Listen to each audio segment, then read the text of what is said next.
ngalalela omunye omkhulu akhuluma khona ka social media athi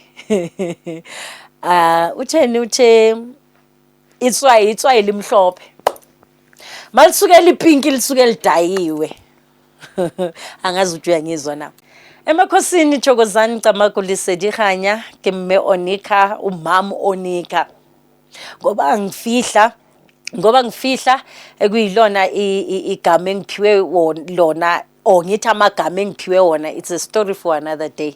It's wise ukuthi uzifihle ukuthi ungubani kahle hle. Please don't forget to like and subscribe, and also please join my my membership channel so that you can get exclusive videos. Will be one of a kind.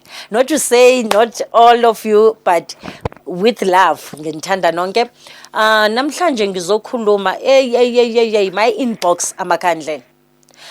My WhatsApp igcwele ngamakhandlela. Engazi nokuthi niwathenge phi number 1 amakhandlela. Engazi nokuthi bekhulekelwani kulamakhandlela. Now it came to my mind ukuthi okay kusho ukuthi bakhona abantu abafana nami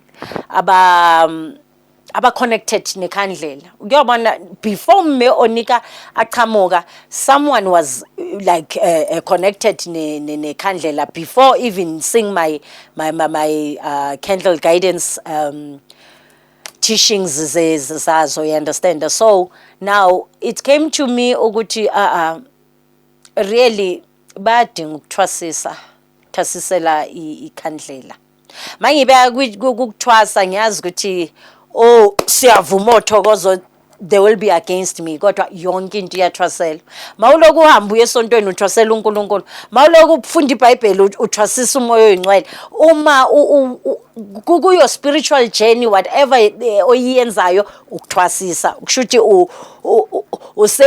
usesikolweni in a way. So now ngizokhuluma candle reading classes, which is I'm gonna start them next month, which is September 2023. I will be starting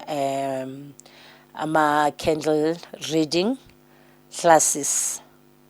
Now, yes, angeni deep kumakhandlela special to color candles. Reason ukuthi ikhandlela ngengayikhuluma before namanje ngisayisho sikhula, and also Google, and also ancestral belief yekhandlela, Hindu belief yekhandlela, Chinese belief yekhandlela.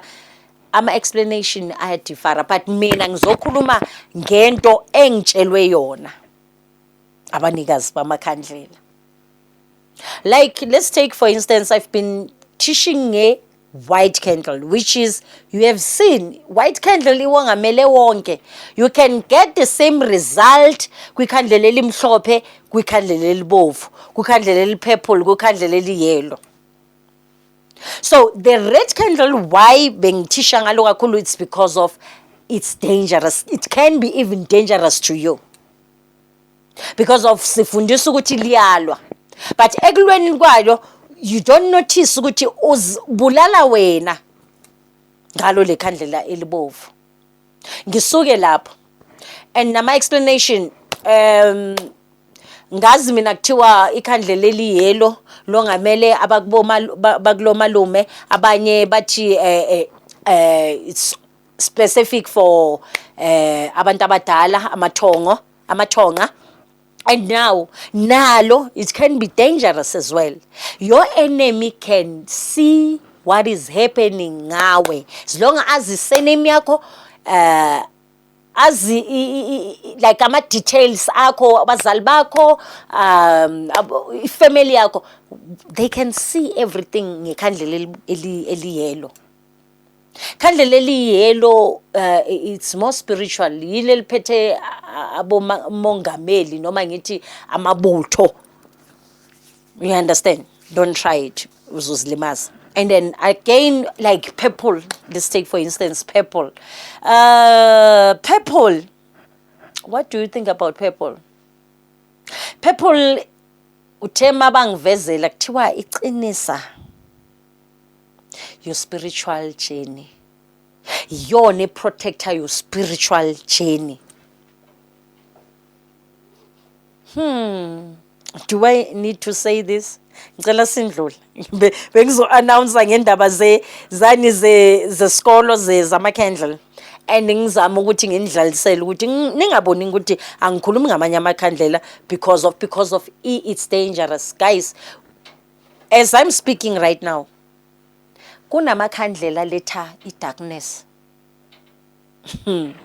Izinto zifojiwe guys. Akusiseyile zazinto ngike ngayisho ngathi umhlaba lo siphila kuwona. Kune fake yomhlaba before the real. Kunezulu kucala eliphansi phezulu kwezulu.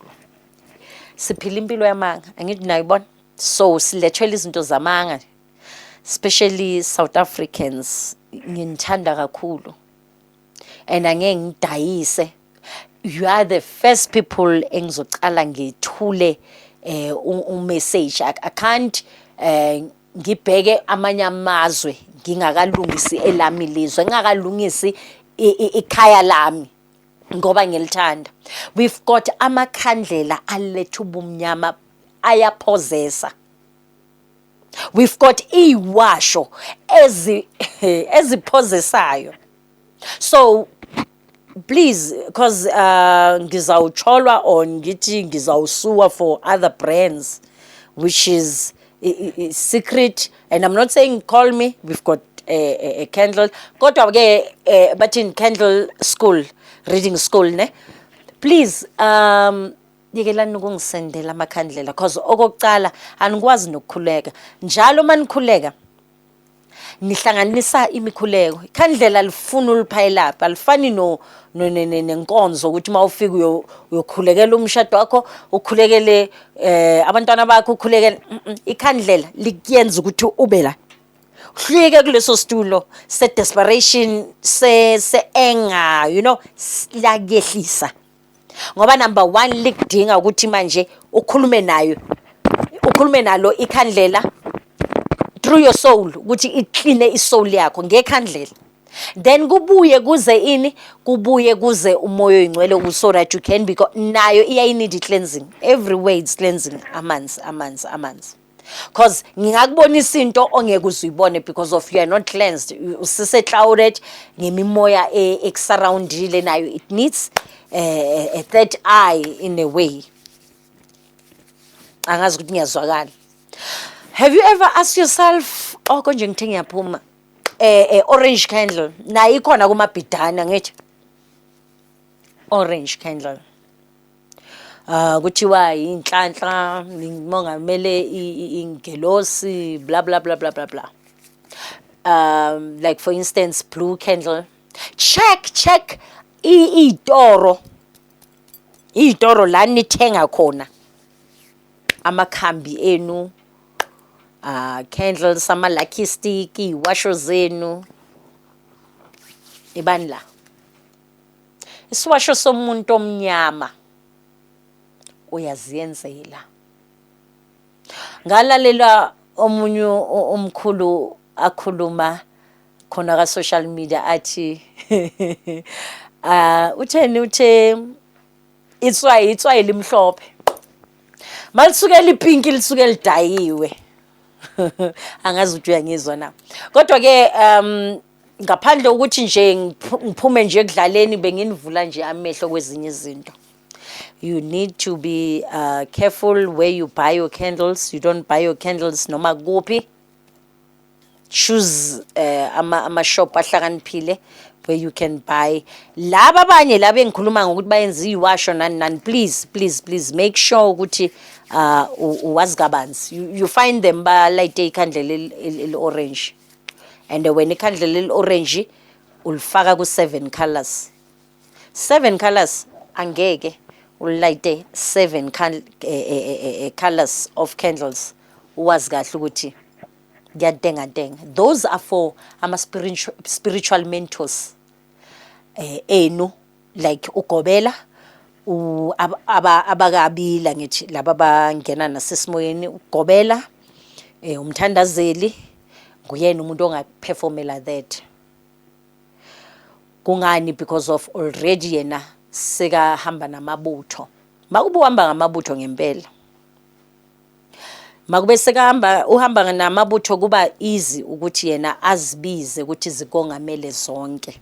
But wena alone lighting a candle kanjalo, it's gonna be dangerous. Emakhosini, Thokozani, Camagu, Lesedi, Kganya. Please don't forget to like and subscribe, as well as keep me in touch. Kakhulukazi kwi candle reading school.